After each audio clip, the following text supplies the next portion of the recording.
Okay, we are going to continue this conversation about the genocide in Gaza. I'm just going to go right into our next guest. We have with us Palestinian writer and analyst Mohammed Shehada to discuss Israel's ongoing lies. Mohammed, thank you so much for joining us. I really appreciate it. Thanks so much for having me, Rania. I really appreciate it as well. Pleasure to be here. Well, let's get right into it. I mean, you've done a fantastic job of, I have to say, you do it with so much grace and so much patience over the last 2 years. I've seen you constantly just debunking Israeli lie after lie after lie. Your account and your work is really a huge resource. And you did it just this week after the Israelis came out after they killed Anas al-Sharif. And they celebrated that assassination and claimed that he was a member of Hamas. I mean, apparently, while Anas was spending all his time reporting as Al Jazeera Arabic's correspondent on the ground, reporting the genocide of his own people, day in and day out, barely even seeing his family, they want us to believe that he was also moonlighting as, I don't even know what something claimed that he leads some rocket launching unit in Hamas. So I don't know. Let's start there. I'm just curious, if you can walk us through how the way that the Israelis, this is a pattern. They've accused so many journalists on the ground in Gaza of being members of Hamas and then used that to justify assassinating them. Yes, absolutely. So Anas's story is identical to another of a friend of mine, Yasser Murtaja, who was killed during the Great March of Return 2018. He was shot by an Israeli sniper despite wearing a press-marked vest. And then you had the Israeli government immediately coming and saying that Yasser Murtaja was a Hamas security operative on Hamas's payroll. No evidence whatsoever. They posted a couple of screenshots from his Facebook profile, the same that they do now with Anas's Telegram channel and alleged messages that he had posted. And they posted some pictures of him next to Hamas leaders who are running Gaza. They are basically the government. They are part of civil society, a political party. So you will run into them here and there. And if you're a journalist, of course, you will document your access to people in power and you would post these pictures. So they tried to justify it with the same mechanism. But then Israel didn't know that Yasser had just received a grant from the US government, from USAID, after going through a lengthy process of extreme vetting to ensure he has nothing to do with Hamas whatsoever. And they didn't know that actually Hamas had arrested once Yasser Murtaja and interrogated him because he was filming without a license or without a permit, and he was beaten up during the interrogations. So these two incidents, they destroyed Israel's narrative completely. Then they resorted to the backup plan. Okay, what can we do now? We will investigate. But Rania, to give you like the last time we've ever heard of that investigation was 2018, so it's been 7 years. But to give you a sense of how effortless it is for Israel to lie and frame anyone in Gaza as Hamas, there's a journalist that I knew in Gaza. He's called Walid Mahmoud. And I think after Operation Protective Edge, the war in 2014, he befriended someone that was running a Jeremy Corbyn Facebook fan page that had 72,000 members on it.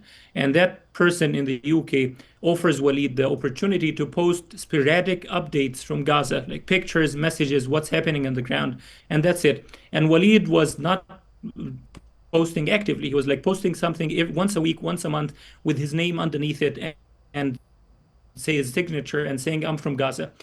Before the elections in 2019, Walid gets a call from an Israeli military officer. He's called Baruch Yedid.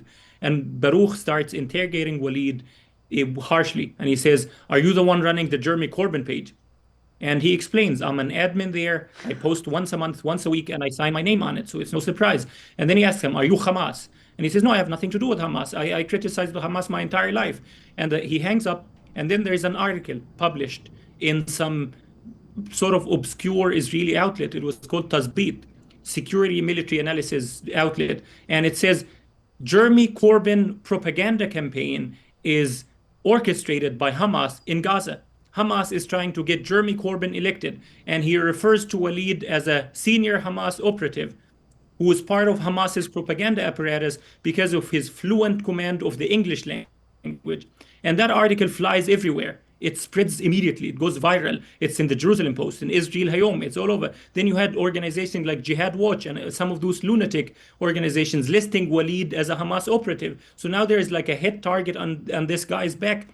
randomly overnight. Then he gets phone calls from mainstream media journalists interviewing him. Are you Hamas? Ah, but don't lie to us. We were told that you're Hamas. He gets a call from a guy from the Telegraph, and it goes everywhere. And a few days later, after the damage is done, he reaches out to journalists here and there. He gets interviewed and he says, I have nothing to do with Hamas. Hamas actually detained me at some point, and this and that happened. And he provides the ultimate debunking of it. The article that was written about him disappeared. It completely vanished in thin air on Tasbit. You cannot find any trace of it. You will still find a mention of it in the Jerusalem Post and Israel Hayom, but the article disappeared as soon as the elections were over. And the Jihad Watch listing of Walid disappeared as well. It's insane. It's the same, like there was one incident during the Great March of Return in Gaza in which Israel announced, okay, there was today this major security incident. A Hamas vehicle came to the borders. They breached the fence. They drove in with a pickup truck. They started exchanging fire with our troops. They fired RPGs. Then another Jeep came in. Then another vehicle. Then backup. Then troops stormed the borders. Then we had to fire mortar shell. Then we had to open machine guns. And this like major epic battle. And it gets reported in the New York Times and it goes viral as well. And then a journalist with the Israeli newspaper 972, he spends years, I think he spent about like 5 years trying to get to the bottom of this, to track down the story, verify it. And he contacts people in the IDF and in the government and in Kogat and in the Shin Bet and in the Mossad.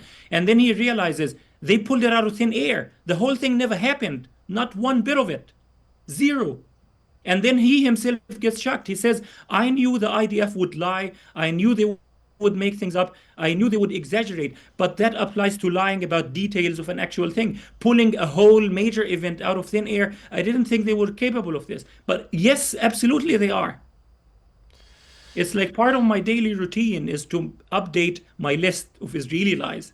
And I'm thinking, okay, maybe now I need to write a book, but I don't think one book would fit all of them. It's like Wow. the main goal of Israeli lies is not to make the case for Israel. It's not to persuade you that they have a just cause. It's rather the opposite. I have a friend who attended once a training course at the Israeli consulate in California, and the trainer came on the first day and he said, 20% of the students on your campus are pro-Palestinian, 10 to 20% are pro-Israeli. What do you do about the majority in between? And everyone in the room was saying, we try to win them over. We try to explain Israel to them. And the Israeli trainer said, no, this is wrong. This is bad. That's the worst strategy you can ever come up with. You tell them it's complicated. It's complicated. It's complicated. Tire them out, exhaust them mentally until they check out of this topic. And if they refuse, then use the backup plan. Say, why do you choose to obsess over this topic out of all the conflicts in the world? Is it because you're anti-Semitic? So don't engage them, because even if you try to convince someone in Israel's cause, and I know people who are drawn to the topic by this kind of bait, they might get curious and look other facts up that then move them to the other camp. So just push them away from it. And I heard it from a lot of like even European officials, diplomats, who are basically saying, my brain is bleeding from following the news cycle on this. So I decided to just let go of it and stop reading anything about it. It's too much. It's too mentally draining. It's exhausting. And that's exactly Israel's Psychological goal, flood the warfare. zone. You know, I was at a protest the other day, protesting the murder of Anas, and there were some pro-Israel counter protesters there, and I was like, "Why are you even here? Like, what are you protesting? You're protesting against people who don't want journalists to be killed in Gaza." And what this person actually said to me was that the pictures coming out of Gaza are fake. That the pictures of starvation, the pictures of people being killed, these are actually fake photos. And I was like, if we weren't here talking about Palestine, if we weren't here talking about the genocide in Gaza, I think you were like denying the Holocaust, like the Nazi Holocaust, but they are denying the Holocaust in Gaza. And it's like, these are the most dishonest, this is the most dishonest country, the most dishonest people. And, you know, I just want to, because it's like, it's actually the opposite. This is the most documented genocide ever. It's the first live stream genocide we've ever seen. And, you know, I just wonder, because we have all these international bodies and all these international treaties and all this, what more is needed? I mean, what is even the purpose or the use of having any of these things if they don't act on it? Well, basically, Israel knows that whatever they say, the mainstream media would have to counter the Palestinian narrative, what they call the Palestinian narrative. No matter how much documentation you provide, how much forensic analysis, how much like all of it, they would still say, but you still have an agenda, and they still need to platform an Israeli counterpoint. I once got a call from a BBC producer in the evening, and she was like, I need a Palestinian guest. Can you recommend someone from the West Bank? And I said, yeah, absolutely. I know many brilliant people. And then she was like, but they need to not be too critical of Israel, because if they talk about things like occupation, and occupation was like the biggest taboo for her, if they say occupation and this and that, then we have to bring an Israeli guest as well to offer the counterpoint. And then she was like, and I need them to be critical of Hamas. And I said, okay, maybe. And then she was like, it's good also if they're critical of the Palestinian Authority. And then I was like, yeah, bring an Israeli guest instead. And I gave them the number of one of the most badass Palestinian activists I can think of. And I don't think they've ever hosted her again after this. But like, there's basically this in journalism, the basic journalistic ethic is, if someone comes to you and says it's raining outside and another person says no, it's not raining, your job is not to say he said, she said. Your job is to look out of the window and determine. But even that is too dangerous for them. Like I heard from journalists from multiple outlets. Like I've got a lot of people reaching out from Washington Post, CNN, BBC, The Guardian, LA Times, etc. They reach out constantly for information, and a lot of them, like I would chat with them informally and be like, "Okay, so how is it going, and how is the job?" It's almost unanimous. I've never seen something as frightening. This concerted campaign of disinformation by omission. And they tell me about how much of a struggle it is to even pitch an idea on Gaza. That the editorial room at some point told them, no more coverage of the Gaza war. Instead, bring anti Hamas voices to cover the anti Hamas demonstrations in Gaza. And then they were like, but the demonstrations are also against the war. No, no, no, that doesn't matter. Only the anti Hamas part of it. So it's basically like there's this concerted effort to disappear it. There's the other thing that I think is lunatic. I've never seen anything like this. I do this routine where I read every single Israeli newspaper twice a day, 2 hours in the morning, two in the evening. And it became my favorite hobby to debunk what Israel is saying in English with what Israel is saying in Hebrew, because they are admitting, they are confessing all their crimes in Hebrew, bragging about it. And then I would send these articles as it is to journalists in like CNN, in Reuters, in Associated Press, in Washington Post, etc., like the entire mainstream media apparatus. And I would say, please just translate this as it is. For example, they're looking into who's obstructing the ceasefire. And then you see on every single Israeli newspaper, except for Channel 14, that is a pro Netanyahu garbage dumpster, on every single Israeli newspaper, they're saying Netanyahu is the one obstructing the ceasefire. So I would send 16 articles saying this, just translate it. And they're like, nah, we cannot. And then, like, recently, a journalist asked me, she was like, what about Hamas looting aid in Gaza? And I was like, seriously? Here's this article. It's from Israel's national television, Channel 12, the most watched Israeli TV. It's an Israeli senior military source, and he's explicitly saying, we documented 110 looting incidents inside Gaza because they have meticulous aerial surveillance of every centimeter, every inch in Gaza 24/7. They can see anything. If there was a single incident of Hamas looting, they would have produced the footage immediately. And that IDF source, a major Israeli senior source in the IDF, is saying 110 incidents, none of them, zero, carried out by Hamas. He's saying all of them carried out by either the organized gangs that are basically like the Abu Shabab and the ISIS linked gangs that Israel is operating as a proxy, or they're carried out by desperate civilians because Israel keeps killing the policemen that try to prevent civilians from overrunning the trucks and looting. So it's the clearest admission you can ever get. And then her answer is this. She said, I don't know how credible Channel 12 is. I'm like, this is Israel's national television. It's the biggest TV in Israel. They have Amit Segal. The guy is Netanyahu's biggest cheerleader. They're not some sort of pro-Palestinian rag. And then she says exactly this. She says, but it's an internal document and they said it in Hebrew. It was not intended for an international audience. Like, your job is to translate it to an international audience. And she never did. Here completely blown away with my jaw on the floor, even though this shouldn't surprise me. And I know you've probably got an endless stream of stories like that. So you should write a series of books and just fill them all with Israel's insane lies. Because like you said, it's like this must be the most intense and lengthiest disinformation campaign in history. And it's really effective because you see almost 2 years into a genocide, the entire mainstream media apparatus in the West is still running cover for the Israelis. I mean, even after they killed Anas this week, there were several instances of even in headlines saying Al Jazeera journalist killed, Israel says he's Hamas. And it's like you said, it's like, I mean, it's like, might as well just say Israel says this, that the moon is blue. Because at this Yeah, point, you might as it's just whatever Israel says gets reported, and I guess you can figure it out on your own. But Mohammed, I also wanted to ask you, with this insane disinformation campaign, I think we're also at an inflection point in history, in the sense that people don't believe Israel. I mean, the Israelis have everything working on their side.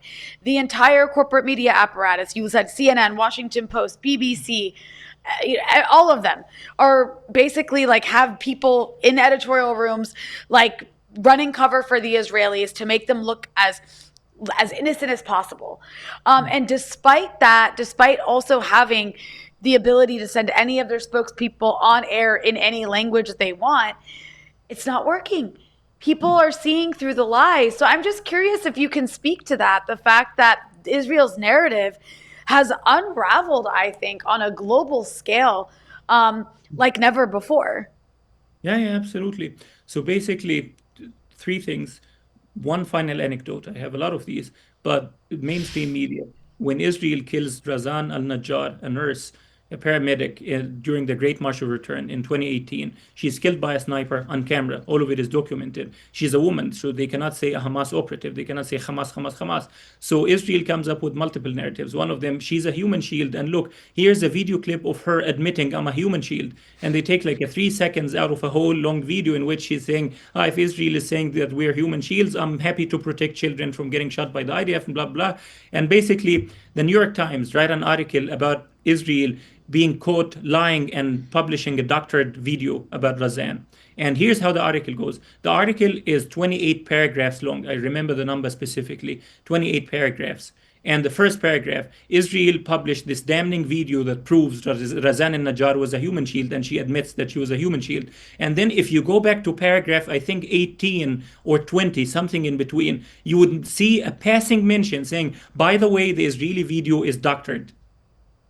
They lifted at the very bottom of it. There's another thing. Like I have a friend at a major American newspaper, and he's the one that's been working there the longest in this sort of mainstream media industry on Israel Palestine. He's interviewed Yasser Arafat, Khalil al-Wazir, and the entire PLO leadership back in Tunis in the 80s. And then as soon as October 7th happens, they decommission him. They said, you're off that topic. Go and look at Taiwan. Go and look at China. Go and look at any other country. And literally, he said they hired those very junior journalists that have never been to the region, that don't know anything, those young, naive Americans whose only source of information is the IDF spokesperson. But even with all of this, as you said, Rania, you have this giant machinery that is there to brainwash, to overwhelm people, to push them away from trying to understand what's happening. And even with all of this, Israel is admitting nonstop our propaganda is collapsing. Like I see it in Hebrew every single day. They're saying our propaganda is collapsing. But their answer is we need to do even more propaganda. Double down. If you hit your head against the wall, it doesn't fall. Hit harder. It will fall next time. That's the Israeli approach with genocide, with murder in Gaza. You didn't kill enough people last time. Kill more people. Destroy more stuff. It'll work. It'll deter them. And it never does. And it's the same with the propaganda. But the Israelis, they come up with the most laughable explanations for it. They say Hamas succeeded in the propaganda battle because Hamas is running the most sophisticated propaganda campaign that we've ever seen. I'm like, have you ever heard a single Hamas leader putting a coherent sentence in English without having to pause 10 times in between? It's not their first language. Most of Hamas leaders, they've never been outside Gaza. The overwhelming majority of them, they've never even stepped a foot outside Gaza. And every time, like the media doesn't talk to Hamas, nobody wants to talk to Hamas. So how would Hamas launch this sophisticated operation? And does Hamas have more resources in Gaza while getting genocided, while all of them are bombed, while they're in the tunnels or in destroyed buildings or they're ambushing the IDF? They would have time to launch a multifaceted propaganda campaign with psychologists and psychiatrists and polling and data and focus groups. And then when I try to say this is garbage, they come up with the alternative explanation. No, it's because Iran is launching a massive, sophisticated propaganda campaign. And I'm like, the same. Where? Show me. Where? How? How? Like, have you ever seen the Iranians winning the hearts and minds of the West about Iran itself? They're the most sanctioned country on earth. So why are they not running that sophisticated propaganda campaign for themselves?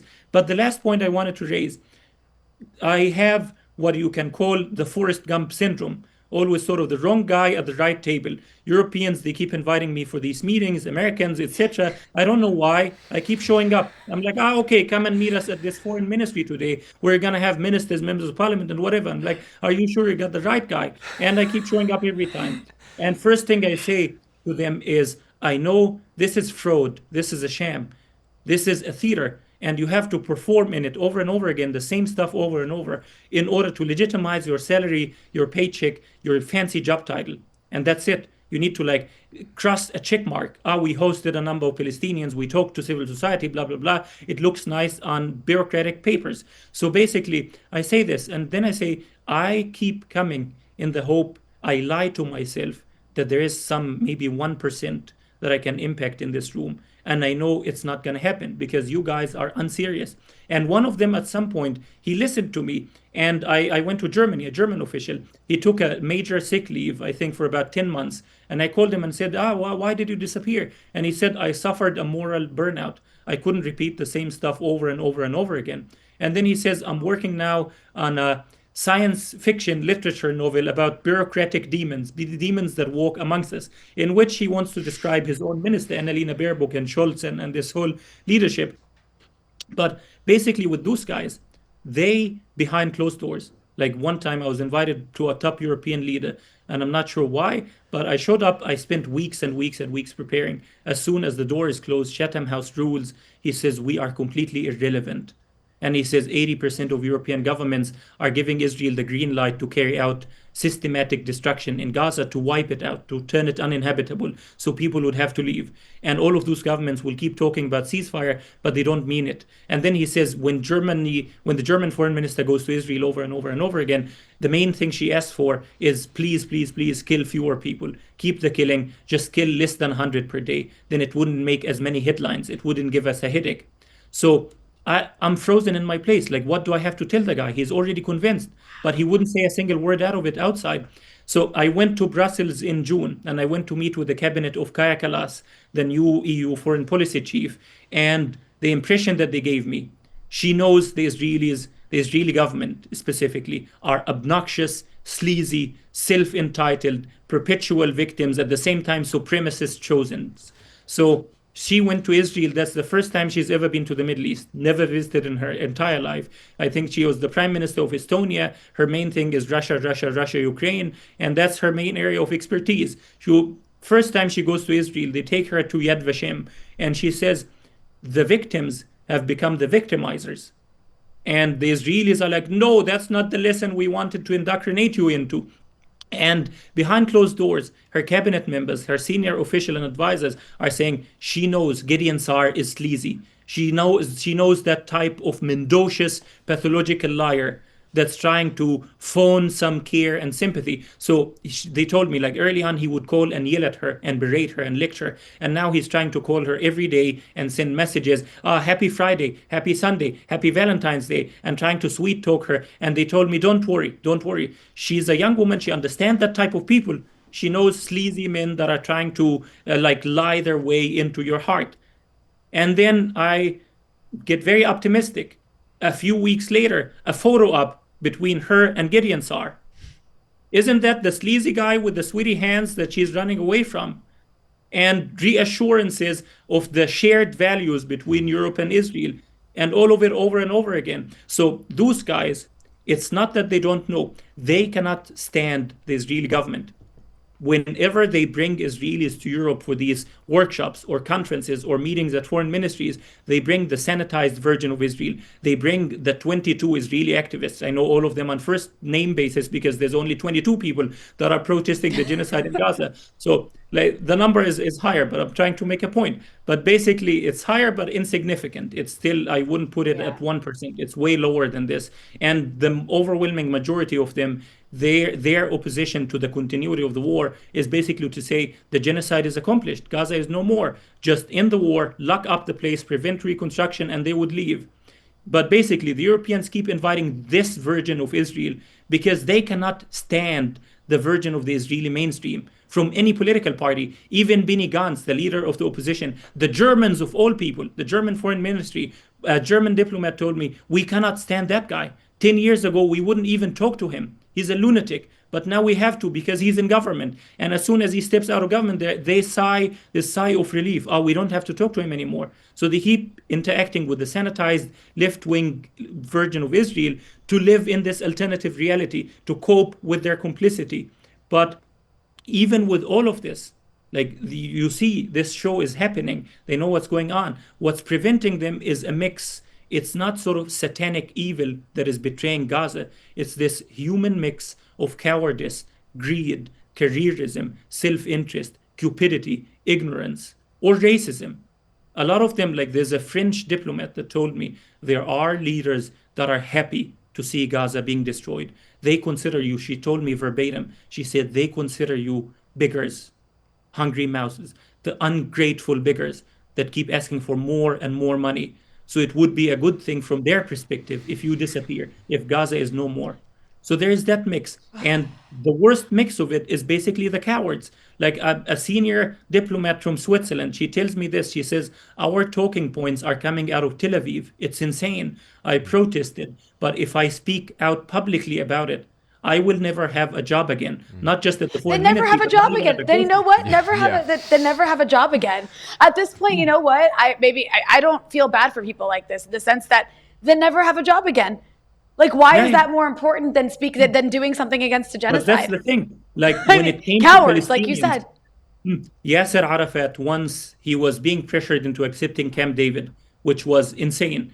It was the worst peace proposal, quote unquote, for Palestinian statehood that they could ever come up with. It was three discontiguous Bantustans like South Africa, and even worse, in Gaza, they wanted to keep three settlement blocks, like cutting Gaza into four pieces. In the West Bank as well, they wanted to keep 13% for this Israeli military bases, 8% annexing the settlement blocks, like etc. It was shit. But even then, Arafat is telling the Americans and the Israelis, if I accept that kind of deal that liquidates the right of return, that betrays Palestinian refugees in Lebanon in particular, he cared the most about them. He says, if I accept this, you would be invited to walk in my funeral. And the Americans and the Israelis, they answer with this very cold answer. They say, what's wrong with that? If you're a brave leader, you should be willing to sacrifice your life for this peace. It's not peace, it's surrender. But when it comes to the Mm-hmm. other way around, they tell us, no, it's Nope. too dangerous. I'm going to lose my job. I'm 1 year away Yeah. from retirement. Ah, so I will lose that little pay that I get. And like, but there is satisfaction that some of those officials, when they leave and they're back to the normal world, they feel so ostracized, so shamed, even by their own spouses, even by their own kids and family members. And I know this from firsthand experiences. I know people that reached out to me, like senior officials. A senior official reached out and he was like, can you retweet me? I'm like, what? Who am I to retweet you? Dude, you were just the main talk of the town 2 weeks ago. Why? Who am I to? Like, I'm a nobody. And then he's like, you have a legitimate voice. So if you retweet me, it might help to reestablish my credibility and legitimacy within my own community. And I feel outcast and Wow. ostracized. Well, So, yes, a lot of that's them, the they would least face this. punishment people like that deserve. Yeah, yeah, exactly. Absolutely. Like with that kind of people, I would say in the Palestinian movement, we always leave the door open. There's no such thing as someone who's irredeemable. As long as you come and admit what was happening was wrong, that you were part of it, and try to speak out, expose what was going on, and expose what's happening right now. It's better now than never.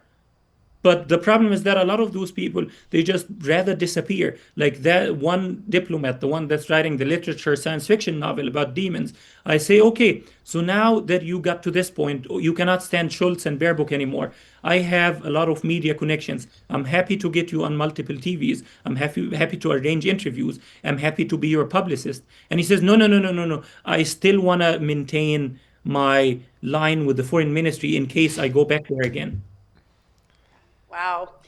Bureaucratic demons, indeed. I mean, it's really just the most projection. I guess the guy's writing an autobiography.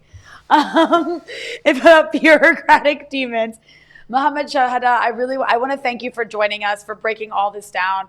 It's a pleasure to hear from you. Thank you for all of your excellent work, and I hope we can get you back on the Freedom Side Live soon. Well, thanks so much for having me.